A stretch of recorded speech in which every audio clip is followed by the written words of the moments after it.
Regular meeting of the City of Coolidge City Council, and the first order of business is invocation by Pastor Anthony Warren with Hope International Ministry, and then please remain standing for the Pledge of Allegiance. Welcome. Good evening, everybody. Let's bow our heads. Father, we thank you. We praise you. We thank you for this meeting. God, we pray that you will bless the city of Coolidge, every citizen of Coolidge. God, we pray right now that you will bless the mayor, the city manager, and all those on the city council, God, that they will come up with a plan that will better this city. And God, we give you praise for it. We thank you, God. We ask you to have peace to be among us as we fellowship and as we come together in this meeting. We give you all the honor and praise in Jesus' name. Everyone say amen? Amen. Amen. I pledge allegiance to the flag of the United States of America and to the republic for which it stands, one nation, under God, indivisible, with liberty and justice for all. Thank you. Thank you, Pastor. Norma, please call the roll. Councilmember Jimmy Walker, Here. Councilmember Steve Hudson, Here. Councilmember Robert Huddleston, Here. Mayor John Thompson, Here. Vice Mayor Jackie Henry, Here. Councilmember Joseph Marsh, Here. and Councilmember Tatiana Murrieta. Here. Thank you. We have a quorum, Mayor. Thank you. Moving to presentations. Item number 4, recognition of Melanie Osoe for the first place in the 35-foot rural transit rodeo competition. Oh, shit. There you go. Mayor Thompson, Vice Mayor Henry, council members. This year, the Arizona Department of Transportation, or ADOT, was a title sponsor and sanctioned an event at the Arizona State Rodeo as part of the Arizona Transit Association Conference, which was held in Tucson on April 7, 2018. The competition assessed driving skills, knowledge, and safety regulations and bus equipment through a series of obstacles and tests. And competing for the city of Coolidge was Melanie Osoe, who's been a city with transit for about 4 years, and she drives a cart bus, sometimes a regional bus, and also about 80% of the demand response, which was the dollar ride. That's what they call it now, demand response. But I want to introduce Melanie. She won first place for the city of Coolidge in the state competition.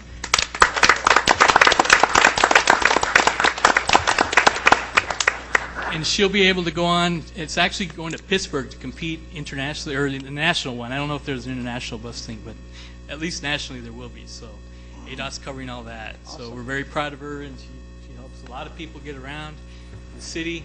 And our ridership, we're working to increase it. We have some free days.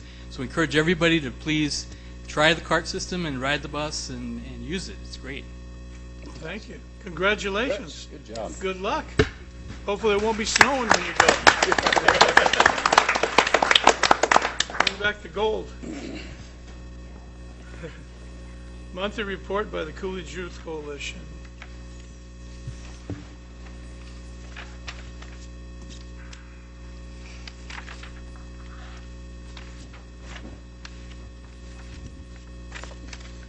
Good evening, Mr. Mayor and members of the City Council. My name is Sharon Boyd, and I'm the director of the Coolidge Youth Coalition. We stand before you tonight with an attitude of gratitude for our wonderful partners here in Coolidge. As most of you already know, TransCanada, through Dave Turner, has been sponsoring CYC's Safe and Sober Grad Night for the past 9 years. This year is no exception. After informing Dave that CYC was going younger this year and hosting 2 8th grade promotion parties here in Coolidge, in an effort to steer our younger students into a culture of prevention before they get to high school, Dave and TransCanada was on board, providing funding for both CHS and Imagine 8th graders. When I informed Dave that we simply did not have the funding for an out-of-town lock-in trip to an arcade or bowling alley for our CHS and Imagine seniors, Dave went to work again. I then received an email from Dave asking me what it would take to make this out-of-town safe and sober event possible for Imagine and CHS seniors. Mandy and I said, let's go to work. And we reserved Bedrocks Bowling and Arcades in Tucson, securing a date of May 24th for both Imagine and CHS seniors with a $500 deposit. Dave sent me another email that said, Sharon, if my request to TransCanada for more funding for CYC goes south, I will personally write CYC a check for $500 for the deposit back. Well, that did not happen. TransCanada approved the funding, and our seniors in Coolidge will once again enjoy an all-night lock-in because of the persistence, commitment, and generosity of Dave Turner and TransCanada. Dave, you and TransCanada have supported and helped our Coolidge kids for the last decade, and CYC, Mandy, and our youth cannot thank you enough. Mr. Senchik is here tonight representing Mr. Turner from TransCanada, and we will get his picture in just a minute. You, sir, have helped hundreds of kids that you will never meet, and they may not know it was you and TransCanada that kept them safe and sober, but we know, our city council knows, and our community knows. CYC won the lottery when Dave Turner came up to me at a Coolidge Chamber luncheon many years ago and asked if he could help on behalf of TransCanada, and boy, did they help. We will always be grateful, and we will always remember. Individually, we are just one drop. Together, we are an ocean. Thank you, Dave and TransCanada. And now Mandy Alexander, our project coordinator, is going to tell you some specifics about what CYC has planned for our graduates. And our kids are going to say thank you to TransCanada. And then we would like to get a picture with Mr. Sanchik and our kids. So thank you again. Thank you. Hello, Mayor and members from the Council. My name is Mandy Alexander, and I am the project coordinator for the Coolidge Youth Coalition. In addition to what Sharon said, I would also like to express my gratitude to Dave Turner and TransCanada. For the past 3 years that I've been on board with CYC, I have seen Dave and TransCanada step up to the plate time and time again when money falls short. So Dave and Dave Sanchik, please know that we really do mean it when we say CYC, and our Coolidge community is lucky to have you. Another champion partner that CYC would like to give a shout out to is our Coolidge Police Department. Linsky there in the back. The Coolidge Police Department has been working side by side our coalition from the very beginning, dating back to 1989. The Police Department has been an integral part of our Safe and Sober Grad Night events for the past 9 years, as well as our prom DUI reenactment coming up this Thursday. It is supporters like Dave, TransCanada, and our Coolidge Police Department who made it possible for CYC to host an out-of-town grad night and 2 8th grade promotion parties for our Coolidge kids this year. Graduating seniors at both Coolidge High School and Imagine will be bused down to Bedrock's Bowling and Arcades in Tucson on Thursday, May 24th, where they will have unlimited cosmic bowling, arcades, unlimited food, DJ, dancing, karaoke, you name it, and more. Our 8th graders at Imagine and Coolidge Junior High will have their promotion celebration on Wednesday, May 23rd. Both schools will have a dance, DJ, inflatables, snacks, games, and more as well. CYC and school staff will be handing out prevention talk kits in hopes that this comfortable environment will encourage parents and their youth to get the conversation started about drugs and alcohol. I know our Coolidge seniors and our promoting 8th graders are looking forward to these upcoming events, and you're going to hear from a few of them tonight. So with that, I would like Kara. We have Kara and Savannah and Hope with us. They're going to tell you who they are and what school they're with and what they're looking forward to. Hello, my name is Kara Peterson. I am a senior at Imagine Prep, and one of the things I'm most looking forward to is being able to spend the last night, the last time with all the rest of my senior friends from both schools, and being able to not have to worry about cost of going out and to have fun and to share these precious memories.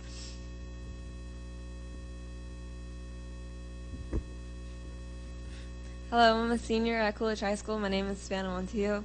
I'm grateful that for Dave and TransCanada and the police department for allowing us to have a night like that. I'm really excited about the bowling and the dancing and all of that, so it's a good environment for us. Thank you. Hi, I'm Hope Carter. I'm a middle schooler at Coolidge Junior High School. The one thing I'm looking forward to the most is the dance, to just go out and have fun. And thank you.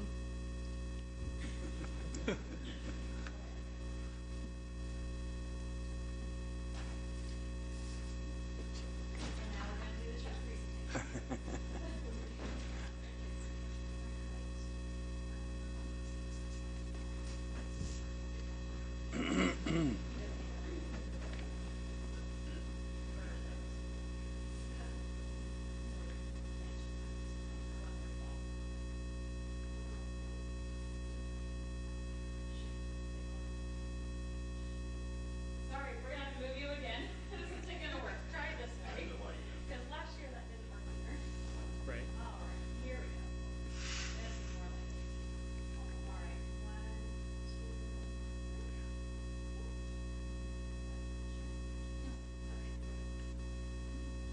3, 1, 2, 3.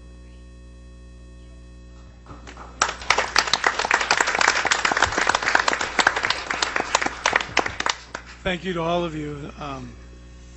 You guys have a safe graduation night, and Dave and TransCanada always answer the bell when our youth needs something, so we really appreciate you guys out here, and we love your Happy Gilmore checks. Thank you. That's right. You guys are a good neighbor. We're glad you're there. Thank you very much. Thank you. Thank you. Okay. Next item on the agenda is call to the public. This is a portion of the meeting where you can approach, you can come up to the podium, and you have 3 minutes to state whatever's on your mind. I would ask when you do, you state your name and your address, and you do hold it to 3 minutes. So we're open and call to the public. Who wants to go first?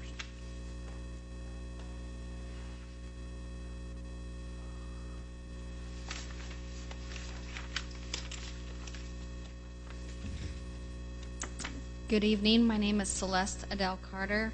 I live at 3951 North Wheeler Road here in Coolidge. My family's been here since 1934. I'm very supportive of Coolidge. I own a business. I just have some information as an example that I'd like to share with you. It's called Welcome Home Veteran Park in Gilbert. The park is 7.7 acres.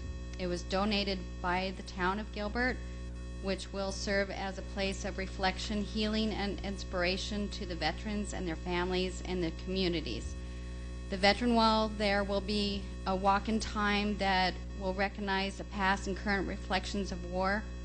The plans are also including to educate center and satellite office and organizations that provide services to the veterans and their families. It will also be a place for veterans to heal, children to be educated, and for the community, which I'm very proud of our community here in Coolidge, to be inspired and loved by the country and take care of the war and to protect what they have done. My question is that why is the city of Coolidge not supporting our military veterans and our park that already exists? There is the same thing that is going on there that is for our veterans and for our community here in Coolidge. I am very concerned because I do have children here. I have veterans that I support that come in and get their hair cut. I give them a discount. I thank them very much for their service. And I'm very proud of our Military Honor Park, and I would like to see it open. I would like people to go visit it. I would like children to be able to talk with people and understand what the past and our history is all about. And I think it's really important that we should get this moving and get it open, and so we can support our community. Thank you. Thank you.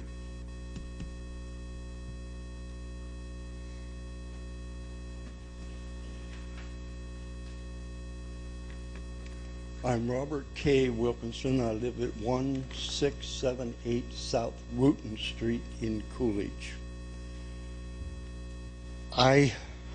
My great-great-grandfather was a Union Civil War veteran who served in Company G of the 206th Regiment, Pennsylvania Volunteers, who marched in on Richmond. My dad and 4 uncles served in World War II.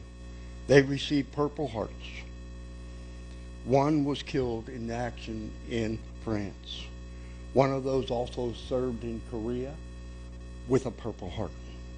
I'm a proud Vietnam veteran, and more proud now because of Celeste Adele Carter, who has honored me with a paver, which proudly sits over at the Military Honor Park. It was after about 3 or 4 months of her nudging that I finally gave in and gave her my information, and I thank her for that. And thanks to Oscar Rodriguez for his dedication and his vision of the Military Honor Park the city of Coolidge should embrace. The U.S. military fatal casualties of the Vietnam War for the home state of Arizona was 619. 3 of those were from Coolidge, and I have not seen any honor of them anywhere in the town. The Highland Grounds is a Veterans Memorial Park in Neillsville, Wisconsin. 155 acres, once a field with a beautiful view, has grown into a wonderful park encompassing that view. Tom Miller started it all, a Vietnam veteran with the 2nd Battalion, 7th Marines. His buddy died in his arms. This was what started his vision. The high ground has evolved to be a memorial park to pay tributes to the dead, honors the survivors, their service, and their sacrifice.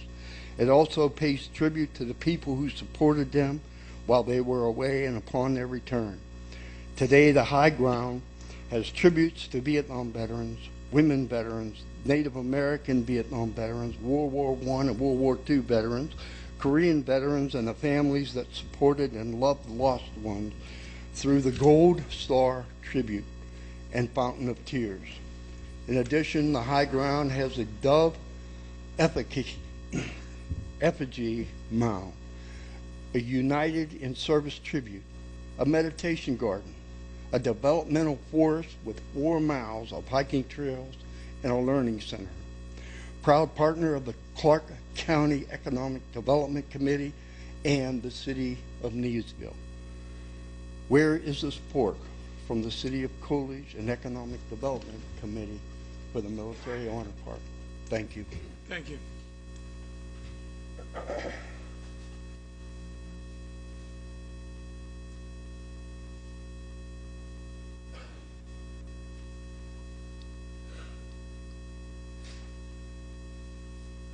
Good evening. Good evening. I'm saying this with all due respect for everyone. So my name is Lillian Rodriguez. I am Oscar's wife. I live at 213 West Palm Court here in Coolidge. I'm here in regards to the Military Honor Park. I dropped off a packet on Thursday so the council members could share and understand how we perceive how this issue with the Performing Arts Center and the Artisan Village came about. I am in hopes that it was shared. Number one, I was with Oscar when he was called to a meeting by AVC. Oscar was so excited about moving the Military Honor Wall to AVC.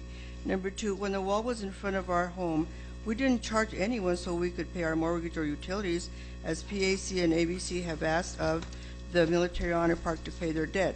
Number three, I hope someday PAC and ABC will understand the love, passion, and compassion that veterans and their families have for each other, and how honoring them with a Military Honor Park means so much to them and the community. Number four, it took a private Coolidge citizen named Oscar Rodriguez, a Vietnam veteran, to bring to Coolidge a Military Honor Park, memorial services, and veterans parade. And he only lived here 4 years at that time. City of Coolidge, where have you been? Number five, PAC and ABC did not contribute financially for the building of the Military Honor Park, yet they want to control all donations and engraved paper monies that are meant for the Military Honor Park. Donations trickle in, they don't come every month. Number six, I believe Mr. Malpass would be very upset if he suspected this would happen with his Artisan Village dream and Oscar's Military Honor Park dream. Number 7, PAC and ABC are not fighting Oscar. They are disrespecting all veterans in the USA. This issue has gone viral on the internet. Veterans and their families are not happy. The sad part of this is the city of Coolidge is the one that's looking bad. Number 8, Oscar has been offered to move the military underpark to Wesley Bolin Park in Phoenix at their cost. This would be a big loss for Coolidge because Oscar wants the military underpark to stay in Coolidge. Members of the council, I encourage you to think on the points I have brought to your attention. We really do love Coolidge. These right here are only a few of the petitions that we are gathering. There are many more, and their support of the military honor park. I thank you very much for your time and consideration. Thank you very much. You're welcome.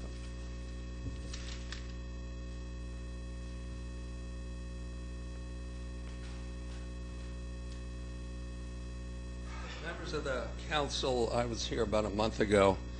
My name is Ralph Swain, 2243 West Roosevelt Avenue, here in Coolidge.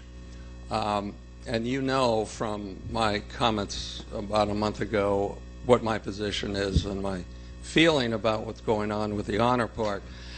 Tonight what I wanted to mention is something pretty dear to me, and that is that those of you who knew Jack Malpass knew what a hard worker he was, especially someone who lived in Santan Valley but had such a deep love of Coolidge and also the artisan village. And but some of you may not be aware that he was a Vietnam veteran. He pretty much did not feel comfortable talking about himself. He was always interested in helping other people and other causes.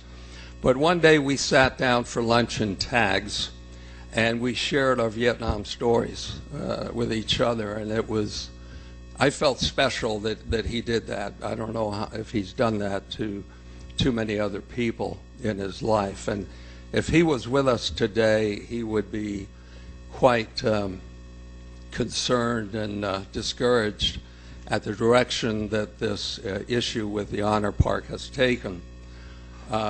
The Performing Arts Foundation, the governing group over this, the Artisan Village, and under which the Honor Park falls physically, we have been bouncing emails back and forth, and that has to stop. They have not wanted to sit down in a face-to-face. We want to do that honorably between that board and our board and try to settle this, because we need the help of the city and even the Performing Arts Center Foundation to provide us and return money that was donated to the park, because that's the money that we use and will use to put on events. And we want to do that, and we don't want to see that opportunity missed. So our approach then again is toward working out a reconciliation again with the foundation, but we need to sit down face to face and be able to work out details. The last proposal was too open-ended and not specific enough, and certainly we want a legal agreement once we arrive at it, not an email or a suggestion of options. We've got to stop this and move ahead for the good of the city and the veterans. Thank you. Thank you.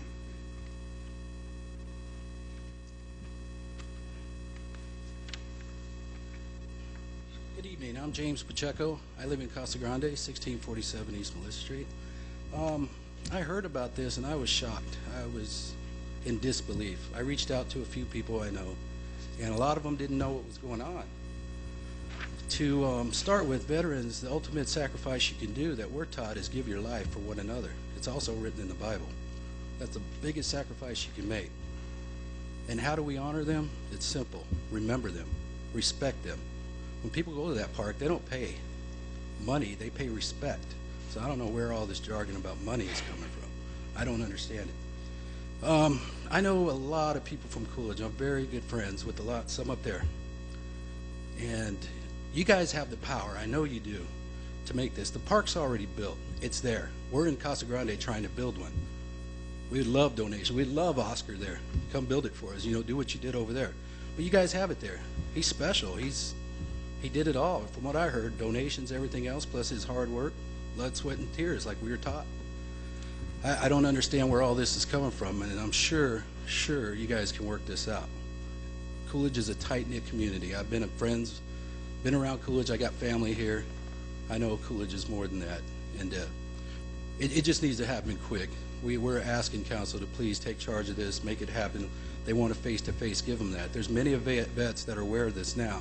We're just waiting. We're waiting for the word. We're hoping it will work out to the best, which it should. It's already built. Nobody's asking for money to have it built. It's there and it's beautiful. It's beautiful. Should be proud of that park. Very proud of it. I don't understand why they would have to donate anything. They don't make money off it. Donations go for the dead. You want to know who owns that park? It's the names on that brick. Go look in there. Plenty of names. And there's veterans still alive like myself. I don't deserve what they have the honor more than I feel I got. How do we respect that? We go and say hi, we visit them, pay our respects. We're American citizens. It's because of them. We're free. We're here right now. You know, I've been to several other countries and we don't have that luxury. So to pay homage to a little park, I thought, when I first heard of it, I thought it was some huge park, like, wow, you know, he built that. When I came, I was amazed by the size of it, number one, and what he's done it. It's a small piece of property. I'm sure something can be arranged easily. It's not that big, but it's beautiful. Something for you guys to be proud of. I'm proud of it. I'm going to visit more often. I'm going to bring friends here to look at it. What he's done is great, and I hope you guys can continue and keep it here. I mean, the right thing would do, keep it here, make it possible, do what you guys need to do.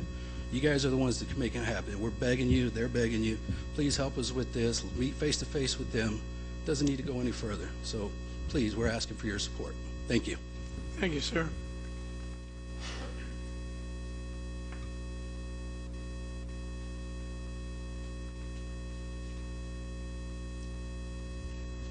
Well, you know me, I'm Oscar Rodriguez. I'm the owner of the Bethel Park. I live at 213 West Palm Court, Coolidge.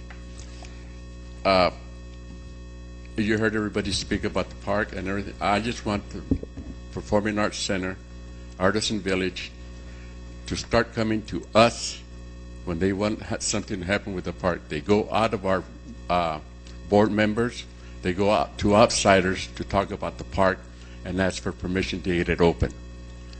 They should come to me and my board members to have this park open, not to anybody else from outside the board.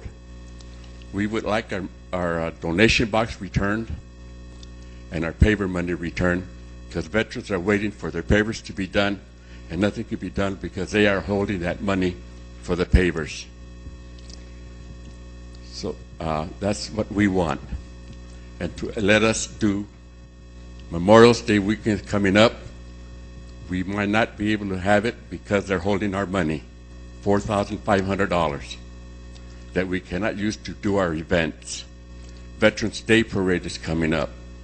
That's another event that they're holding our money.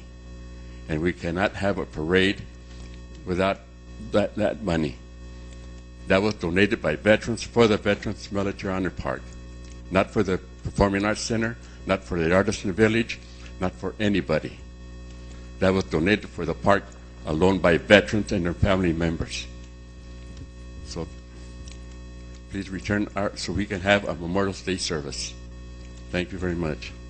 Thank you, sir. Okay. Did you want to?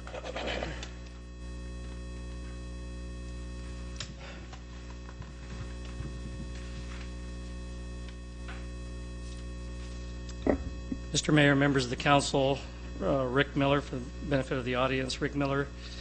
I'm here representing the Artisan Village and the Performing Arts Center of Coolidge as a board member. The board didn't know that I'd be standing here tonight because we didn't know we'd have people attending this evening like this, but I think there's some misconceptions, and I'm going to take a few minutes to just read a letter that the board sent to Mr. Oscar Rodriguez and the members of the Military Honor Park Board. This letter was dated on March 29th. It says, in your letter of February 15, 2018, we were asked to respond to several items regarding the Military Honor Park. In the spirit of unity, peace, and reconciliation, we, the undersigned members of the Board of Directors of the Performing Arts Foundation Board, would like to propose the following for your review and acceptance. Number one, there will be no charge to have the Military Honor Park on the Artisan Village of Coolidge property. Number two, a voluntary donation of military park proceeds to help with the financial obligations and expenses be made per month to the Artisan Village Center. That's a voluntary donation. We have obligations at the village that need to be met, and we are asking for a voluntary donation. If they paid nothing, there would be no harm. Number three, the Military Honor Park Board begin the process of obtaining its own 501c3 or similar nonprofit status by May 1st of 2018. We can't turn over funds to Mr. Oscar Rodriguez. We have to turn funds over as a 501c3 organization to another 501c3 organization. We'd do that today if there was a 501c3 veterans organization that was willing to accept those funds for them to use as they deemed appropriate for any event that they want to hold. We just have to turn the funds over to another appropriate organization with 501c3 designation. We can't turn it over to an individual. As much as we love Mr. Rodriguez and what his vision was for the park, we can't give it to him. We're a board that doesn't have the right designation. Number four, the Military Honor Park Board, including all officers, would be responsible for the funding and ongoing operations of the Military Honor Park through donations and meeting the legal requirements of its 501c3 or similar nonprofit status. Number five, the Military Honor Park be open and available Monday through Friday, 9 to 4:30 p.m., so that those wishing to pay respects to our veterans can do so. The park may be opened on Saturdays at the discretion of the Military Honor Park Board, dependent on the park being staffed. The park will be closed during federal, state, and other holidays observed by the Artisan Village Center. Number six, a meeting of 3 members of the Military Honor Park Board and 3 members of the Coolidge Performing Arts Center Foundation Board of Directors be set up to discuss, plan, and carry out the mission of the Military Honor Park and its future. We hope that the above will meet your acceptance and approval, and that together we can be unified in both serving our Coolidge community and honoring those who proudly served and serve our country. Signed, the Performing Arts Foundation Board of Directors. My time is up, but just briefly, we would love the park open. We wanted it open weeks ago, and we're not, as an Artisan Village of Coolidge, not closing the park. It's been closed by them. Thank you. Thank you. Good evening. My name is Rick LaPaglia. I live at 1006 West Elizabeth Way, and I'm actually here to speak to something different. So every year we get a donation from Indian Skies that helps fund some of the kids who can't afford to go to kids camp in the summer to be able to go. They used to do a presentation at their park. The mayor would attend and myself, and they would present the check. But the last couple years, for whatever reason, they've just dropped the check off at our building. So I'm up here so they don't go unrecognized for what they've done for our community and what they've done for the children of Coolidge by providing these monies that usually get between 30 and 40 kids able to go to kids camp in the summer that wouldn't be able to afford it otherwise. So I'm up here solely to give them their props for everything they do for us and being a good community member and looking out for the kids of Coolidge. Thank you. Thank you very much, Ricky. Well,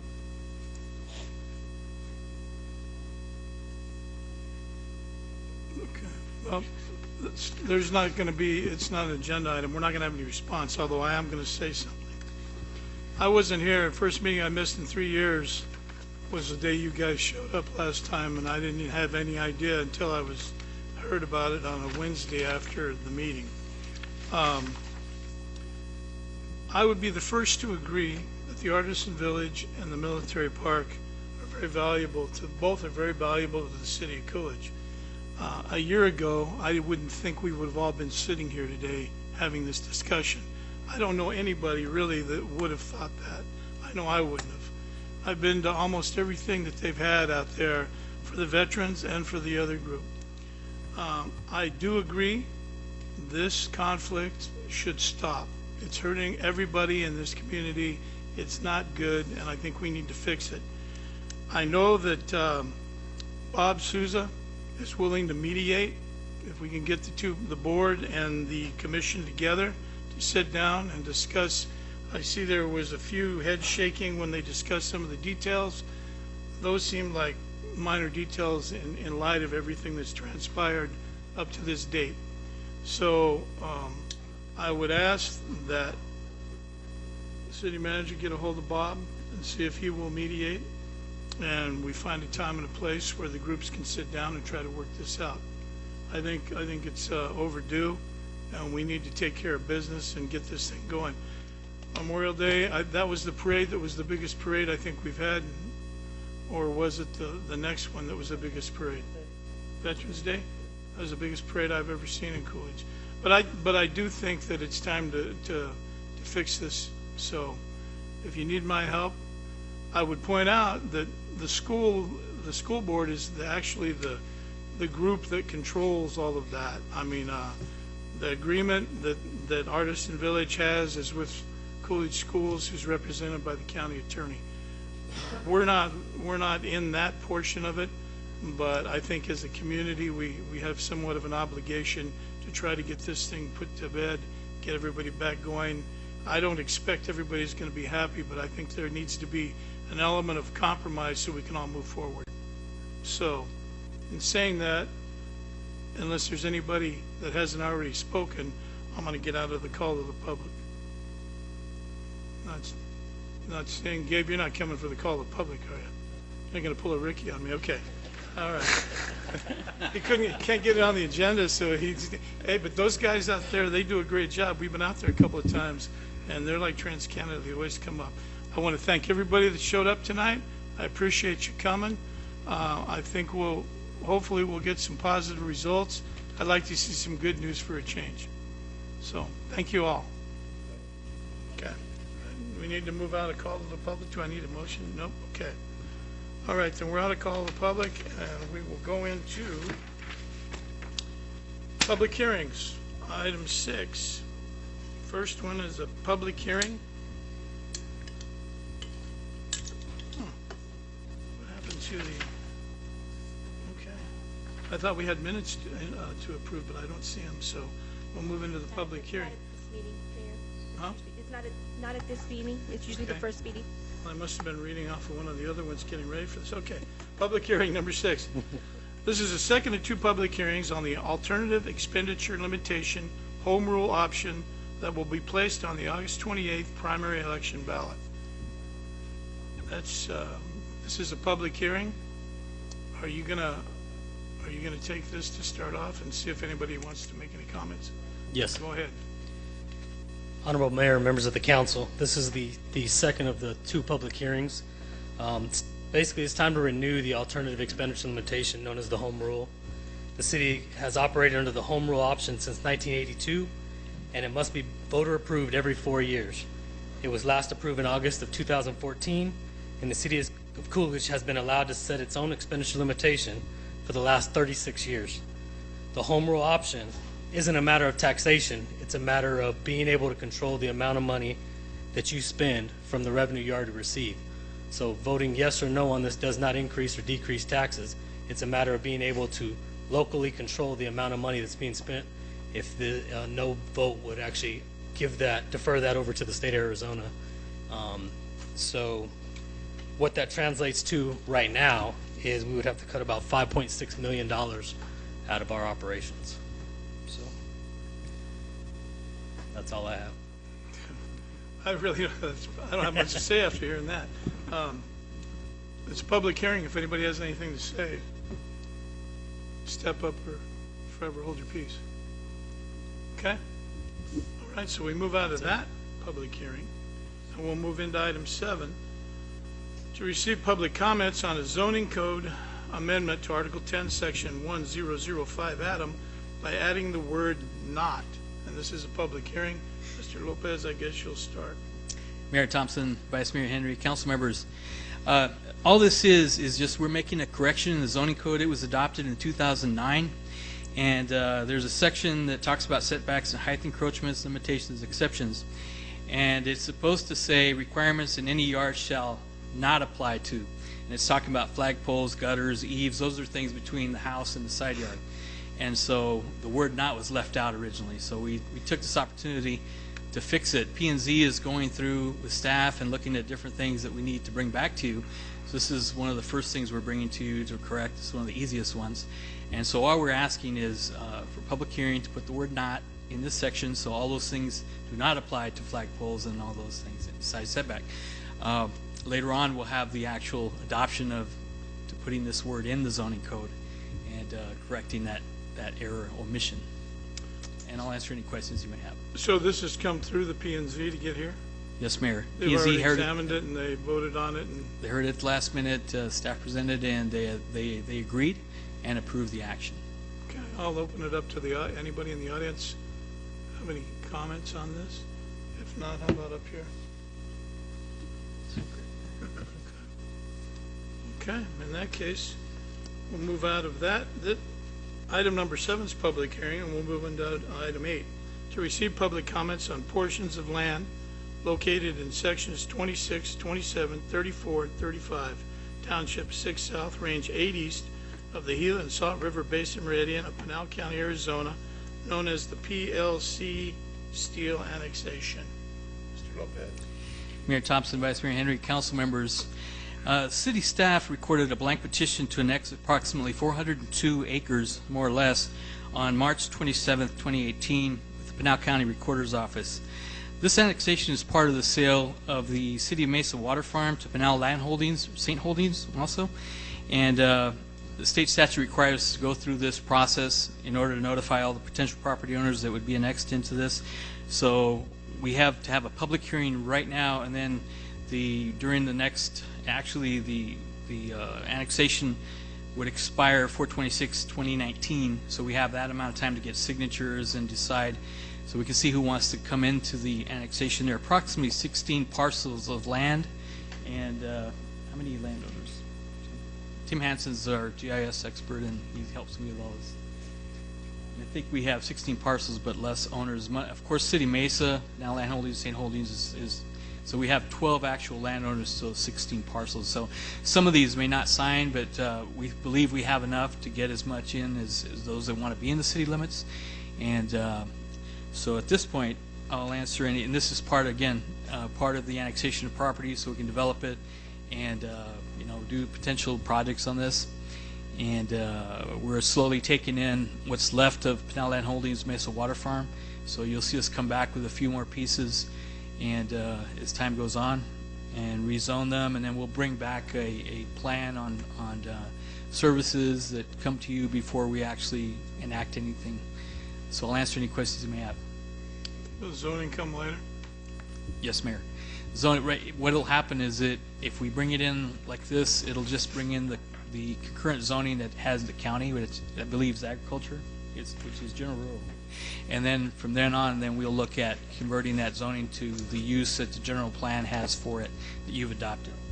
The majority of it's vacant land being farmed now? Or? There is one house, I believe, on this that is on that property, but everything else is either farmed or vacant.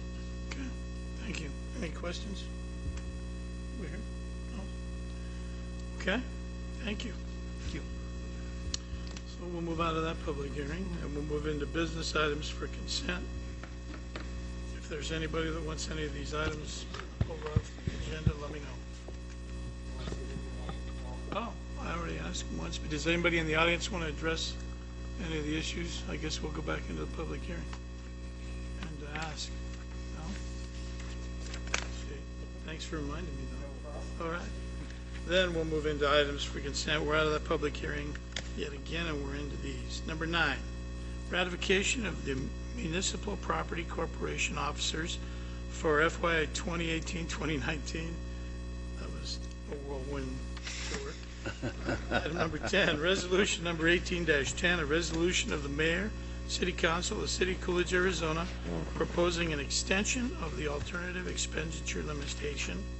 Item 11, consider approval of entering into a 2018 Community Video Program Agreement, an addendum between CGI Communications LLC and the City of Coolidge for the purpose of updating the video tour of Coolidge to place on the city's website. Item 12, consider approval of purchasing 4 mobile radios, 5 portable radios, and 4 mobile data terminals programmed and installed in the amount of $50,759.30 for the Coolidge Fire Department, utilizing 2017 Arizona Department of Homeland Security grant funds. Item 13, consider approval of accepting a Governor's Office Highway Safety 2018 Buckle Up Arizona Enforcement Campaign Grant, contract number 2018 CIOT-007, in the amount of $3,000 awarded to the Coolidge Police Department for expenditures related to the 2018 Buckle Up Arizona It's the Law Enforcement Campaign, authorizing the city manager and police chief to execute the GOH contract. 14, consider approval of applying for the 2018-2019 OPSG grant funds from the Arizona Department of Homeland Security in the amount of $295,502 to be used for overtime, mileage, and equipment for Operation Stone Garden details.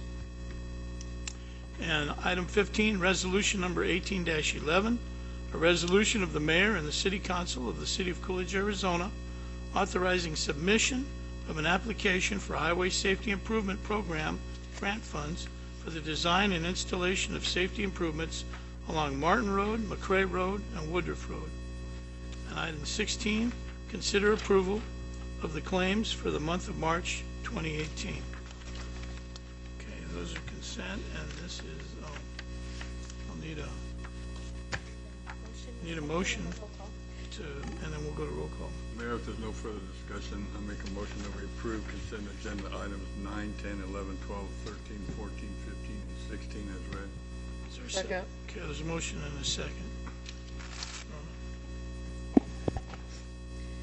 Councilmember Huddleston? No. Councilmember Hudson? Yes. Councilmember Walker? Yes. Councilmember Murieta? Yes. Councilmember Marsh? Yes. Vice Mayor Henry? Yes. And Mayor Thompson? Yes. Thank you. Thank you. Moving to business, regular items. Ordinance number 18-02. An ordinance of the City of Coolidge, Arizona, amending section 1005 Adam of the zoning code to clarify when these requirements do not apply.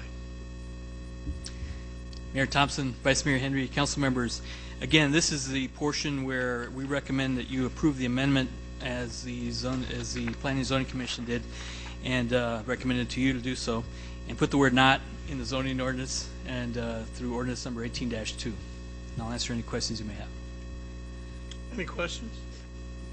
Any discussion? Then I need a motion. Move to approve. Or a second? Second. Motion is second. Norma? Vice Mayor Henry? Yes. Councilmember Marsh? Yes. Councilmember Murieta? Yes. Councilmember Walker? Yes. Councilmember Hudson? Yes. Councilmember Huddleston? Yes. And Mayor Thompson? Yes. Thank you. Thank you. Thank you. Thanks, Bill.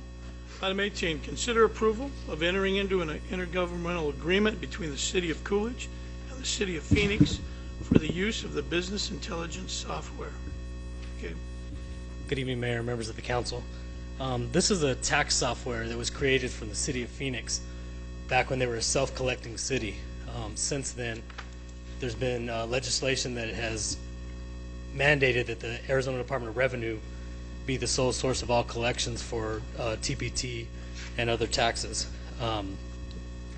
They developed this software to help them quickly analyze the thousands of lines of spreadsheet that we get from ADOR when somebody pays the TPT tax. So you'd have to go in, you'd have to know the specific code, what the rate is, all that kind of stuff to figure out where this information comes from.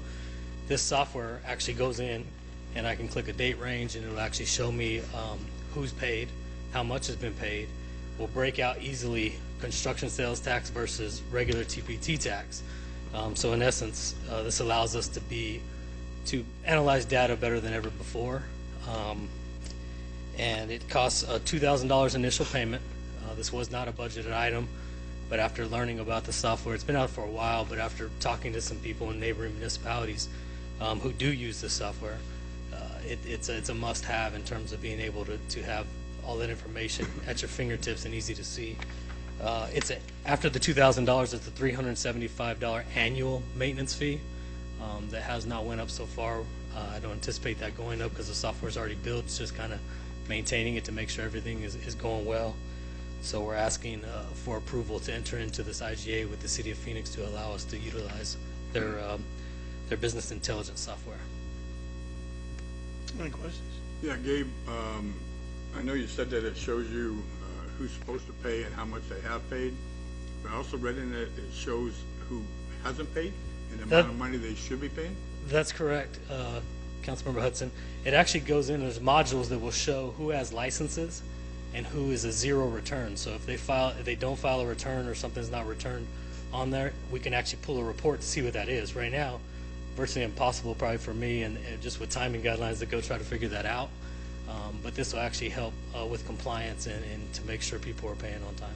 And if they're not paying the taxes, so you have a business that is charging a consumer tax, a city tax, and they're collecting that tax, and evidently they're not paying the city of Coolidge. What happens if that happens? What recourse do we have to go after that business? Well, as I mentioned before, there was some legislation that basically says that the Department of Revenue handles all of that. Before, we used to contract with a gentleman named Al Holler to be able to do that. We still have a contract, kind of an open-ended contract with him. He actually has to be certified by the state of Arizona, and all of the audits have to come through the state of Arizona. He's actually a certified auditor with them, so they have to technically get approved with him through the ADOR. So all of the correspondence comes from ADOR, even though he may have done the legwork, whereas before we could enter into payment agreements directly with them. So this gives us a tool to be able to help the Department of Revenue chase down anybody who's non-compliance that we find. So this is possibly going to be able to increase the sales tax that we should be getting to begin with. Actually, probably not increase, but probably just get the money that we're supposed to be getting. Correct. So yeah. Well, you're increasing. If they don't pay, you're going to Well, be that's increasing. true, but I don't want to make it seem like buying this software increases city sales No, tax. I totally It's agree. basically collecting the tax that we're supposed to be receiving from that taxpayer. Thank you, Gabe. No problem. Any other questions? Anybody else? Mayor, if there's no further discussion, I move to approve the item as read. Second. Motion is second. All in favor? Aye. Opposed? Okay, thank you. That one carries.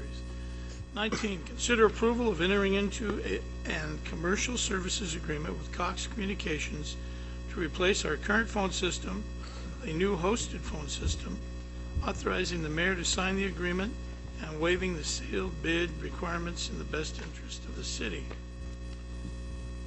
Mayor Thompson, Vice Mayor Henry, council members. This has been an item we've been trying to get on the agenda for probably 5 or 6 years now. The current system we have in place, I couldn't even actually tell you how long ago the city had purchased it and whether or not that was even purchased new, but it at least goes back to the 90s just based on the software that's operating on within the system itself. The new system is going to be, try to put it in an analogy, I guess, since most of us don't buy a phone system on a regular basis. Look at this as kind of like renting a car versus buying a car. With a rental, all the maintenance and support and all the intricacies of maintaining and managing the car is taken care of by whoever you're renting it from. And this phone system would be very similar. Instead of going out and spending 150 grand buying a new phone system and then maintaining it ourselves, we're basically renting a system from Cox Communications. The phones themselves, they'll be Cisco handsets. They'll be basically the same for everybody except for a couple that'll be in our police dispatch. They hold additional lines, so in the event of a big emergency, they could answer more simultaneous calls than the regular phones can. Within that, it provides long distance. Right now we pay separate long distance for usage with this. That's basically unlimited long distance within the U.S. the voicemail, automated attendance, which we probably wouldn't use a lot of, but it's a system that can support that, whereas our current system we can't. So say somebody calls after hours, they would get an automated attendant and say, hey, if you want to speak to finance, press 1. If you want to speak to the courts, press 2, and so on and so on. And it can be set up for each department, so the police can have their own that tells you where to go, courts, fire, whoever it may be. So we don't intend to replace our city staff that are currently answering phones with an automated attendant, but it's more for after hours when we're closed with the holidays to help navigate and get people to where they're trying to get versus having to try and guess. I'm calling the main city hall number, but I need to talk to somebody in finance. By having that automated attendant, at least we can get that message relayed to that department. Outside of that, I don't know if there's any specific questions. I do have a representative from Cox here with me, Melissa Duss, if she can answer some questions as well. We've looked at several different alternatives, and we deem this one to be the best all-around solution. They'll, like I said, kind of like renting a car, they maintain everything from the lines coming into the buildings to the actual handset. If there's a problem, we just call them, and it doesn't impact our current internet. Some of the other solutions we looked at would go through our current internet. So if our internet goes down, our phones would go down. This is a totally separate, it's coming in through their coax that comes into our buildings. So if our internet goes down, unless it's a cut in the actual line, that would affect them both. If it's just the internet going down, our phones will still work just fine. So, yes. Go ahead. My question is if one of the employees is calling someone, is it going to come up the 6,000 number, or will it come up from whatever extension they're calling from? Our intent, this is with the new system, it's programmable. Our intent is to show caller ID whenever possible, meaning if it's a DID number, a direct inward dial number is what DID stands for. So if you directly can call 723-6000, you know that's going to go to City Hall. If we have a number, say our gym, we have a number in there and it's 9999. Well, if you called 723-9999, that might ring at somebody's house. So if it's a number that we own and control, it will show up when we make an outside call as that number. If it's a non-DID number like the 9999 number, which I'm just making that up, so if you try to call it, it's not going to work. But we would actually show it for each department specific where that would need to go. So in that case, in that analogy, if you called that number, it would go to dispatch here at the PD, and then at least they could get it to the same building that made the call. So if the city manager called me from his extension, it would show his extension, or is it still going to show 6,000? It would show his extension. Okay. Yeah, in most cases, the majority of people will be calling from a DID number. You'll get the exact number that they called you from. Okay. Thank you. Mayor. Hey, Robbie, I assume that a local vendor that we've used in the past for phone service isn't capable of providing us with this kind of service at this kind of a rate. Is that correct? That's correct. He doesn't do this, the hosted base system that we were looking at. He doesn't offer that type of a system. Okay. I just like to spend money locally in Cox Communication, no disrespect to them, but they have their hands in so many pies, and I just want to make sure that there wasn't a local vendor that we could use instead. Yep. Thank Yep.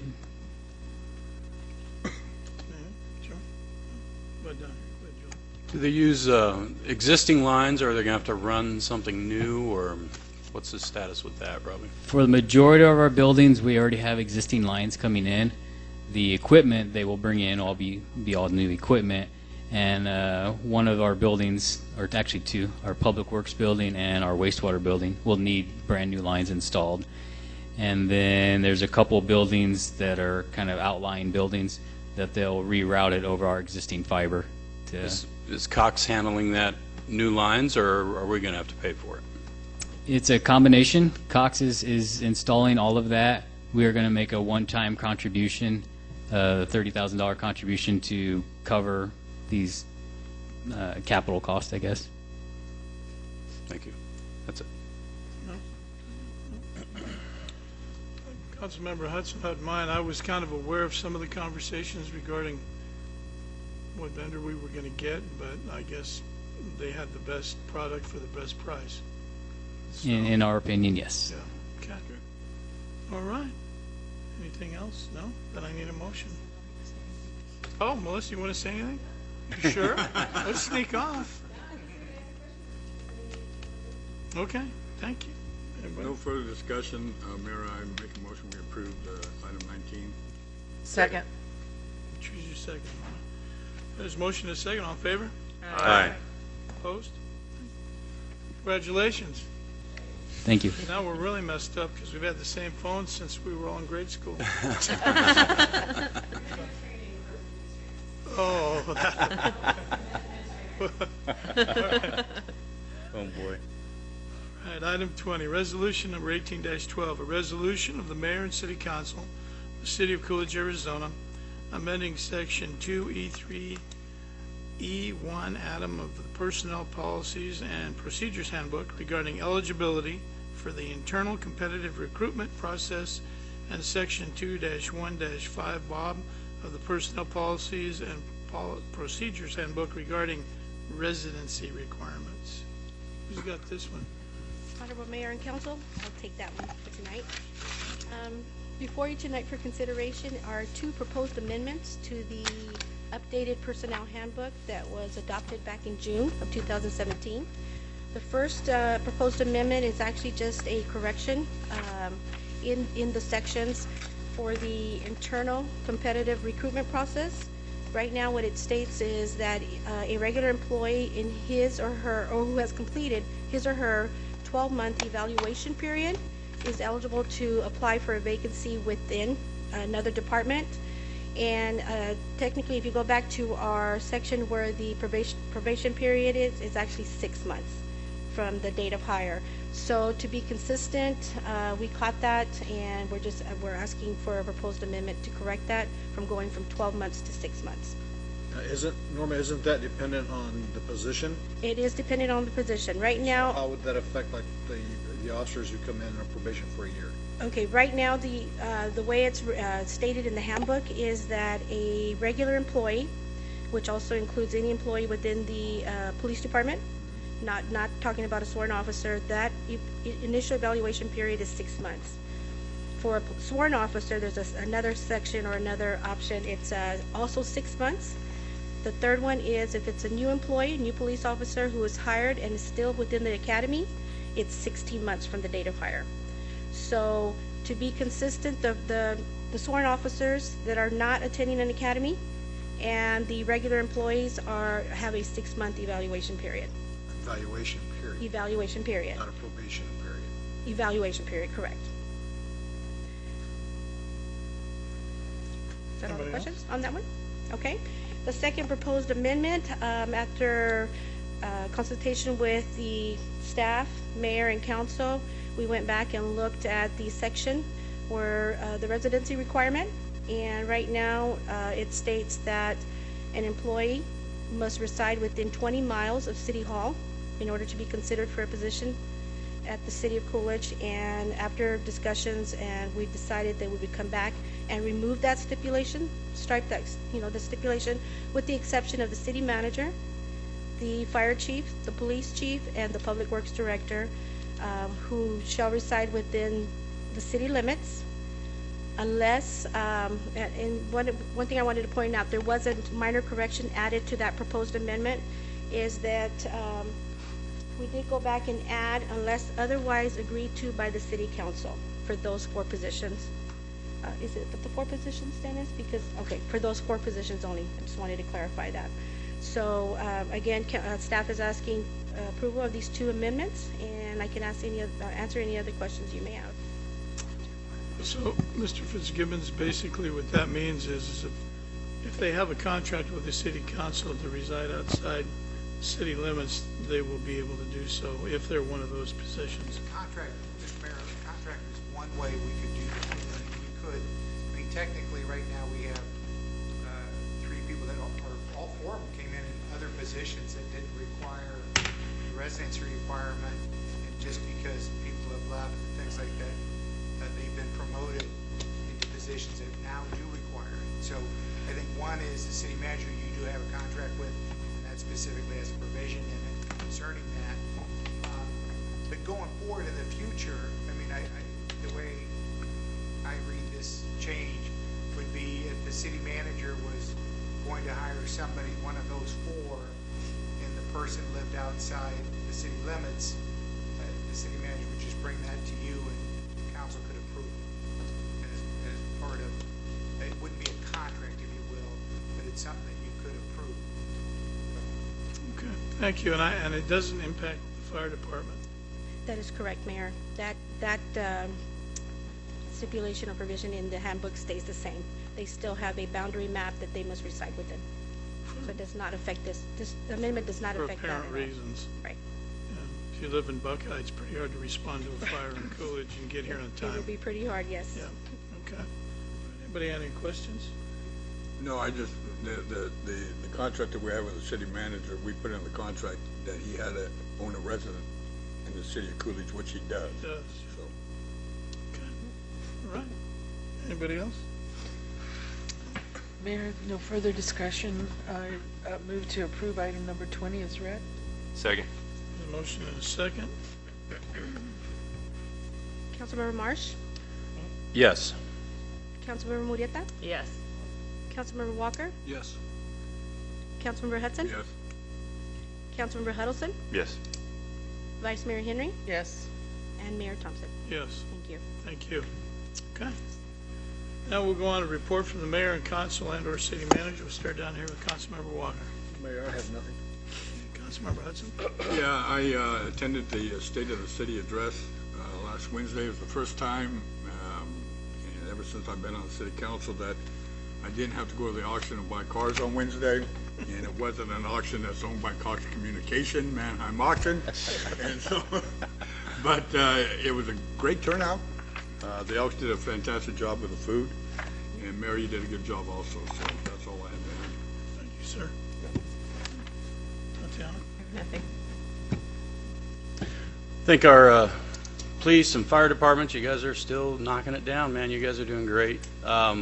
My father passed away last Monday, and I just want to thank everybody for the outpouring of support that I've gotten with my family. He was a World War II vet, so tonight was kind of special to me for our vets that we had, so thank you for that. That's it. I too attended this State of the City, and the mayor did a great job, and so the Elks too did a good job on the food. That's it. Mr. Miller? Just like to thank Robbie and the staff, Gabe, for negotiating a good phone system deal. We came a long ways through that negotiation process, and if you put our current phone up to the ones we're going to get, it looks like the difference between the ones that used to talk in with the versus something a little more modern than that. It'll be a nice system. I think we'll really enjoy it having it. So thank the staff. A lot of work. Thank you.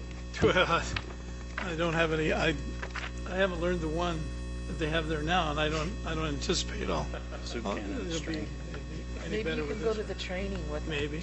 I doubt they won't let me in, but I don't have anything, so I'd look for a motion to adjourn. So moved. Second.